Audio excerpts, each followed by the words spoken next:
సంగీత నృత్యోత్సవం కళాకారులు డాన్సర్స్ చాలా చక్కగా డాన్స్ చేశారు, అందరినీ అలరించారు. ఈ కార్యక్రమానికి అధ్యక్షత వహిస్తున్నటువంటి గౌరవనీయులు ఆచార్య శ్రీ గౌరీశంకర్ గారు, ఈనాటి ముఖ్య అతిథి ఆచార్య పద్మశ్రీ డాక్టర్ కొల్కనూరి ఇనాక్ గారు,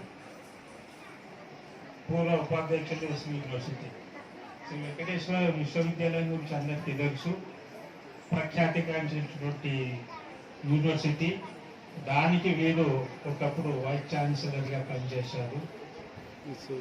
వారు ఈ సభకు రావటమే ఒక విధంగా మన అందరి అదృష్టం అనుకోవచ్చు. ఎందుకంటే వారు పద్మశ్రీ అవార్డు గ్రహీత, గొప్ప కవి రచయిత. ఇంతకుముందు రిజిస్టర్ గారు చెప్పారు వారి గురించి. వారు ఎన్నో కవితలు రచనలు చేశారు. వారు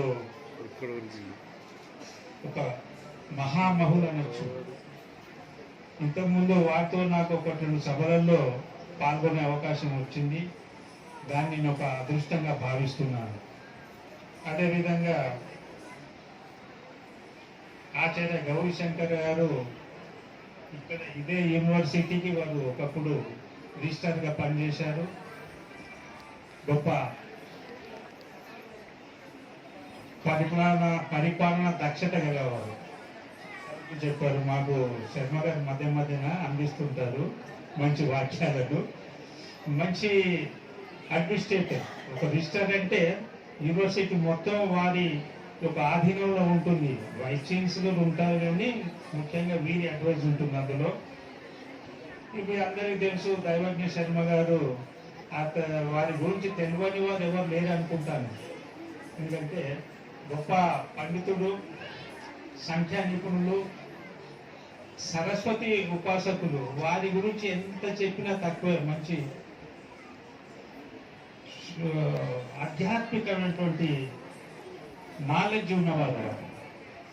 వారు భాషల అమ్మవారి భక్తులు. అక్కడ భాషల్లో సరస్వతి మాత గుడి ఉంది.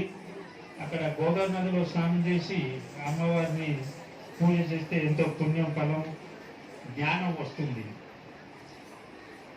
వారు ఒకప్పుడు సంఖ్యాశాస్త్రజ్ఞులుగా పనిచేస్తున్నప్పుడు వివిఐపీలందరూ వాళ్ళ ఇంటి ముందు లైన్ కట్టేవారు. యాక్టర్లు, లీడర్లు. సారు చాలా బిజీగా ఉండేవారు. చాలా అప్పట్లో చాలా ఫేమస్ అయ్యారు. అప్పట్లో గొప్ప పండితుడు వారు. అదేవిధంగా ఇక్కడ వచ్చినటువంటి డాన్సు ప్రముఖ సంగీత నాట్య గురువులు వచ్చారు. వారందరి పేర్లు చెప్తే టైం సరిపోదో ఏమో. అయితే ఈరోజు వీరిద్దరు ద్వయం, ఎవరు రాజేష్ గారు, గర్దాస్ గారు, వారు ఎప్పుడు ఇద్దరు కలిసే కార్యక్రమాలు నిర్వహిస్తుంటారు. వారు కూచిపూడి సాంప్రదాయ కుటుంబం నుండి వచ్చిన వారు.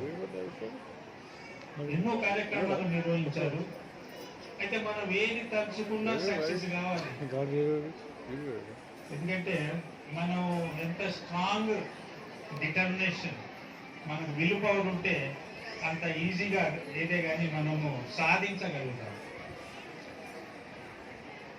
ఒక చిన్న ఉదాహరణ చెప్తాను. ఒక్కోసారి మనం ఒకటి అనుకుంటూ ఇంకొకటి జరుగుతుంటుంది. ప్రతిసారి మనం అనుకున్నదే కావాలంటే అప్పుడప్పుడు కొన్నిసార్లు జరగకపోవచ్చు. ఒకసారి జరుగుతుంది, ఒకసారి జరగకపోవచ్చు. ఒక ఊర్లో పెద్ద జమీందార్ ధనవంతుడు